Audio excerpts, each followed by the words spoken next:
Seperti diketahui, Sahrul Gunawan terpilih untuk mendampingi Dadang Supriyatna untuk mengurusi wilayah Kabupaten Bandung.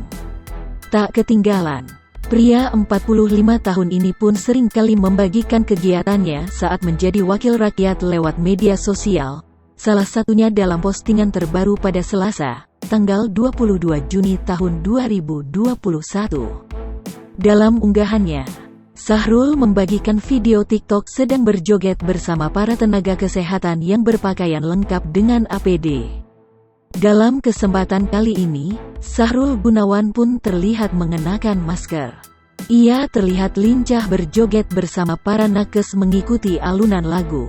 Menilik dari kolom keterangannya, Sahrul Gunawan tampak menceritakan saat itu para tenaga kesehatan sedang bertugas untuk memberikan swab antigen di Pemkab Bandung.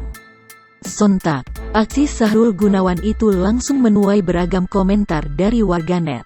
Pasalnya, Sahrul Gunawan dan para tenaga kesehatan tampak tak saling menjaga jarak dalam berjoget TikTok.